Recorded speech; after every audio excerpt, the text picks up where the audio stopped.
Good morning. Welcome back to Border View Farms. I'm Nathan.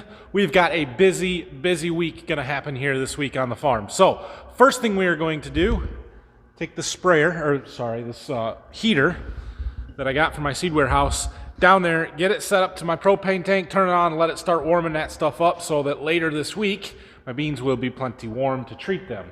Then we're going to come back here, get the gator out. We got to get our GPS stuff put on there, and we're going to go spread clover seed today. I was going to wait until tomorrow, but now they're calling there's maybe a chance of rain later this afternoon, so I want to get it done, and if it rains, it'll get too wet. And so we're going to try and get that done today, which will take the bulk of the day. We also need to get the sprayer out of here, and we're going to bring the 9R, the big tractor, back in the shop. My Uncle Jack was up last week, as you saw in a couple of my videos, and he thinks he can work on that exhaust manifold bolt. So he's going to tackle that project, I think, this week sometime, and I'm going to let him do that. So first thing, though, let's get that heater down there and get some beans warming up. Let's hit it.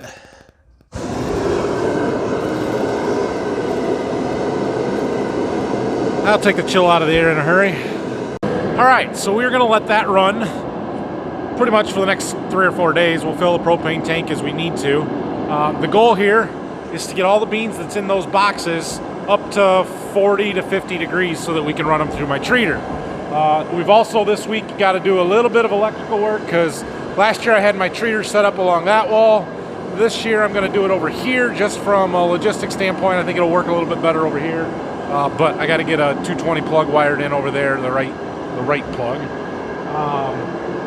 We've got a little bit of work to do to the treater, not much because I cleaned it up before I put it away, but I did buy a agitation kit for one of my tanks.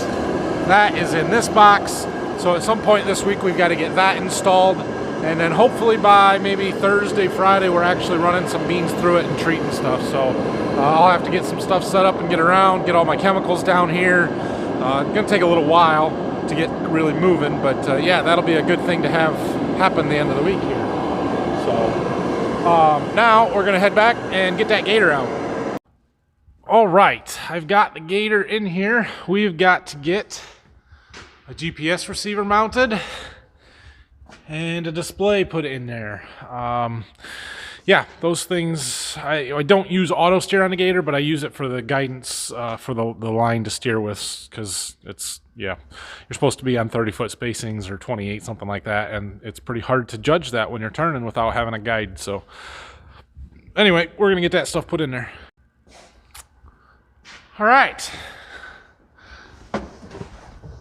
We have RTK guidance on a gator. Now, before we can go to the field, I have no data in here. It doesn't have a list of our fields or the varieties or any of that kind of stuff that we need to document, and my guidance lines and all that. So I've got to go work on a computer for a minute and get all that stuff saved to a USB drive, put that into the display, and then we'll load up some clover seed and head to the field. This is exciting. Transferring.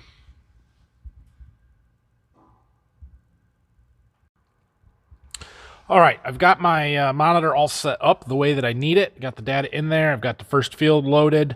We're going to do 100 acres in this first field, and we're going to put on about 6 pounds to the acre, which means we need 600 pounds, 12 bags of clover seed. So I'm going to drive the gator over to the clover seed pile, which is over there on the other side of the sprayer, and we're going to load her up and head out. All right, the first 3 bags I'm going to put straight into our cedar hopper. The rest of them we'll put in the back of the gator.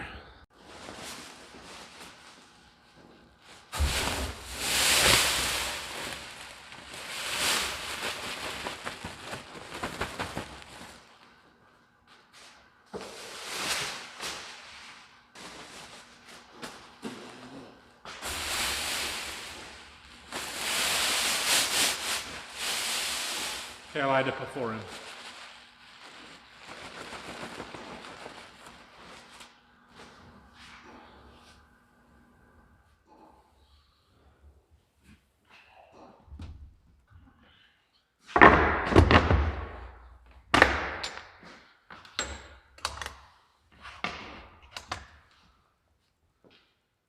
Now, before I just jump in there and go, The sun is shining and it's nice out today, but it's still pretty cold. So I'm gonna put my Carhartts on, a little bit warmer clothes, probably a hat, maybe get some gloves, and then we're gonna jump in and go. All right, let's jump in here and go. Okay, we've made it to the field. This field is, well, it's quite big. There's actually 140 acres in it, but there was 40 of it that was prevented plant ground. Didn't have beans here last year. We're not going to spread clover seed there. So, but the big square part where we're at here is about 100 acres even, and we're going to spread the clover seed. So what we have to do to get started, we are taking 28-foot spread width. So I'm trying to be roughly 14 feet off of the edge of the field. I'm probably a little bit too far, but that's okay. We're not going to go around the end rows. We're just going to leave the spreader on as we turn, and it should do a good enough job. We've got to get our line set up here, so we need to make sure that shifts are on. Okay, so now we push this button and it centers our guidance line to right where we're at. Oh, we need a button to be able to turn our recording on and off. Now, I'm gonna have to play with the screens on here just a little bit before we get going, but basically then I have my spreader controlled by this switch. And when we're ready to go, we'll hit that and we'll take off. And I think we try and spread around 15 miles an hour, so this won't take real long. Okay, we are ready. I'm gonna hit this button to start my recording and open our gate. And then we just drive and try and keep it on that line and fast enough. First field work of 2020 is underway. Well, this is exciting. Good deal. All right, I just stopped to check. My monitor says that we should have used 50 pounds by now, which would be one bag, so I wanted to see how close it was looking. I looked in the hopper here, and we're down some. About one bag's worth, so I think we're pretty close on rate.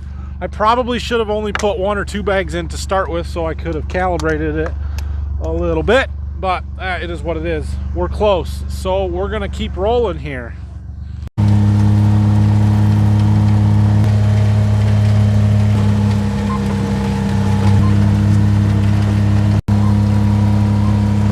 Don't fall in the hole, guys. Don't fall in the hole. Clearly, we have some drainage problems that need addressed on this farm.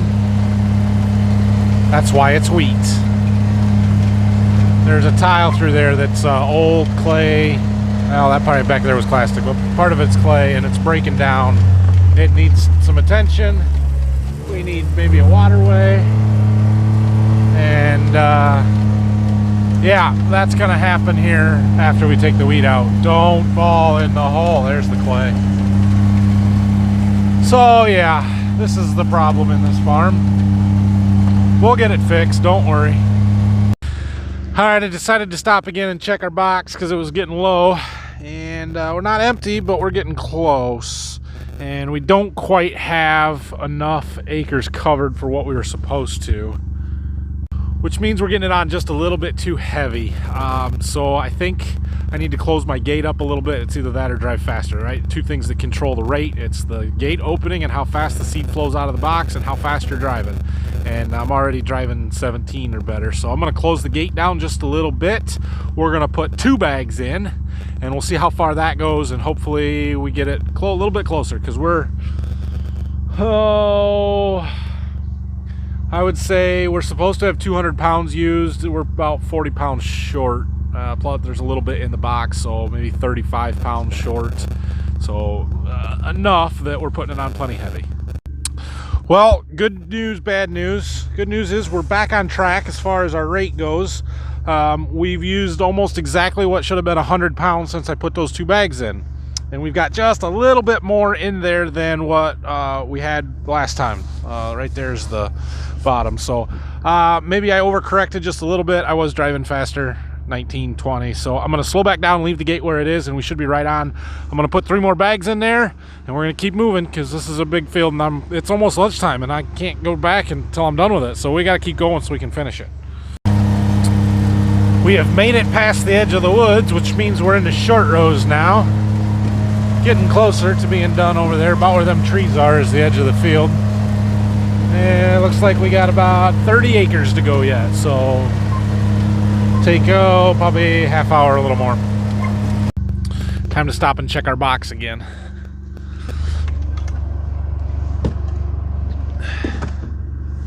Oh yeah, we're doing good. Yeah, we're right back where we're supposed to be. Okay, there's enough room though. I'm gonna dump those last 3 bags in and we should have enough to finish. Sure is nice having this gator to do this because, well, one, it's a lot easier to drive than the old 4-wheelers are. And you can carry a lot more seed with you. Well, before we had this, we did spread with our ATV, and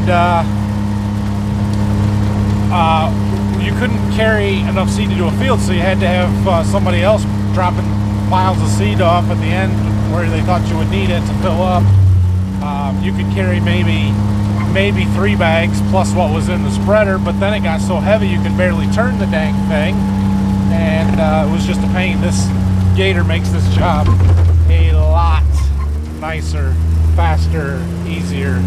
So the fact that we can do 100 acres without even having to go and get seed, just carrying it all with us is awesome. Also, while we're finishing this up, I thought I would just talk about the clover for a second and why we're doing this. So for us, clover is a cover crop. Clearly, we're seeding it into a growing wheat crop right now. The idea is that we're doing this when it's warming up during the day and freezing at night. What that does is cause the ground to freeze just a little bit. It heaves and it creates little fractures in the soil, which lets that clover seed work in and kind of plant itself, which is why we're just broadcasting it on top and not trying to work it into the ground. It's what we call frost seeding. And this clover will germinate this spring when it warms up and we start getting some more rain. But because the wheat is growing, the wheat will have it canopied and it won't get a lot of sunlight, which means that the clover will stay pretty small until we come in July and harvest the wheat. Once we take the wheat off, then all of a sudden the clover will get all the sunlight and it'll take off from there. And usually by the end of September, this field will be, or wherever we plant clover, will be completely covered in clover. It may be knee-high and just a beautiful stand. And what the clover does for us is, one, it fixes nitrogen. So it'll put some of that nitrogen into the organic matter and back into the soil for next year's corn crop. It also has a pretty big fibrous root system that will help break up some compaction and leave a lot of channels in the soil for roots to grow through and water to infiltrate in. It also adds a lot of organic matter back to the soil, and we've seen really good benefits of doing this for the following year's corn crop. So, plus it helps to excuse me, helps to keep the nutrients in the field so we don't have runoff of phosphorus and nitrogen and potassium and other issues that we're seeing with some of the water quality stuff, especially with Lake Erie around here. So it's a good thing to do. It costs us a little bit of money. We've got some time involved into it, but for us the benefits are well worth it. If you guys were to go all the way back to video number 2, where I was doing some mowing and trying not to get stuck, that is where I was trying to not get stuck, mowing down that wet ground there that was just all grown up grass. There is no way I would take a tractor out there now, because almost guarantee you would get stuck. Well, I made it to the corner, the end of the field. Let's see what we got left. I don't think it's much. Not much. Excellent. I didn't quite get 100 acres. I got 97 and a half, it looks like. So we did good. I'm gonna run just back and go across the front ends with it and maybe use some of that up, but it took us almost 2 hours, drove 31 miles. Okay, well, I'm gonna head back to the farm. While I do that, you guys watch this cool GoPro footage from what I just did.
Pretty cool, huh? All right, so much for my gator staying clean, but we knew that was gonna happen. You can see here in the back of the bed, we did get some dirt and some clover seed. Also, I knew that was gonna happen. It would have been much worse without that sign that we put on the back to deflect it out. This thing right here. But yeah, we'll clean that up later. We're gonna throw the rest of those bags in the back of the gator. I've got to get the trailer hooked up to my truck, and we're gonna go to the next field. It's like 12 miles away, so I would drive it, but that's a long ways to go. So we're gonna trailer it down there. On the way, I'll probably stop and just grab something quick to eat, and we'll keep going with this clover seed. All right, we're loaded up, ready to go. I do want to stop at my seed warehouse real quick, check on that heater, make sure it's running all right, and maybe turn it down a little bit so we don't burn through the propane so fast, but we'll see. I'm probably gonna have to fill that tank up before I leave tonight. We'll let it run tonight and then fill it up again tomorrow morning, most likely. Still burning. According to my thermometer, we've raised the temperature in here about 10 degrees. That's good. We are, however, frosting up our propane tank though. Dang, look at that. I'm gonna turn it down just a little bit, and it'll be fine. Got the gator unloaded, and I put 4 of our bags of clover seed in the box. We've got 4 more in there, which means I only have to stop and fill up once. So these are the 2 fields that we've got to do here. One in the back behind the ditch there, and then this one up by the road. I think we'll get this whole front field done with what we got in there. Should be, there's a few more acres in the back, but not a lot. They're pretty even, so I'll get my GPS turned on, set up, and away we'll go. I just put the last of the clover seed in. Down to, I don't know, 30-ish acres. Time to finish it up. Okay guys, I just looked at the clock. I'm gonna be late for a meeting if I don't leave right now. So I loaded the gator up, stashed it in this little barn that we've got down here. It's undercover, so nothing will get wet if it does rain tonight. Unhooked it. I'm heading out. We'll come back and finish this tomorrow. Boy, time really gets away from you when you're having fun out there doing stuff in the field, doesn't it? So, didn't realize it was after 3:30 already. My meeting's at 4 o'clock up in Jonesville, and it takes every bit of a half hour to get there. So, I am on my way there now. They're having a planter clinic tonight, just to kind of go over the things to know and look at on your planters. And I know I've already had the corn planter through the shop, but these are always good things to go to and soak up a little more information. So, I'm going to go check that stuff out. It is sprinkling a little bit, believe it or not, so we'll see what we get tonight, and we'll get back to that clover seed in the morning. It won't take a long time to finish, but it'd be later than I am already going to be if I tried to do it now. So yeah, maybe we'll show you some stuff up there at the planter clinic. We'll see what they got out for us to look at. Well, judging from the number of trucks in the parking lot here, there's going to be more than like 10 people here. I don't know. This may be a social distancing rules violation. Wish me luck. Okay, well, I didn't get to film anything in that meeting. Pretty good, longer than I thought. It's after 7 already. This day just flew by. Yeah, learned a little bit about the new electric drive stuff, exact emerge planters, and some of the downforce options, new fertilizer systems, and that kind of stuff. So, pretty good meeting. Appreciate Greenmark for putting that on for us. And yeah, so with that, I guess this is going to be the end of today's video. Hope you guys enjoyed it. First day back in the fields of 2020. That's super exciting. I was glad to do it. We've got a little bit to finish up tomorrow and keep getting ready to treat beans, and we'll see what else is going on. Yeah, we're getting there. It's getting a little bit more exciting here. So have a good night, everybody. We will see you tomorrow. Don't forget to check me out on Facebook and Instagram. Hit the like and subscribe buttons for me if you would, and we'll see you later.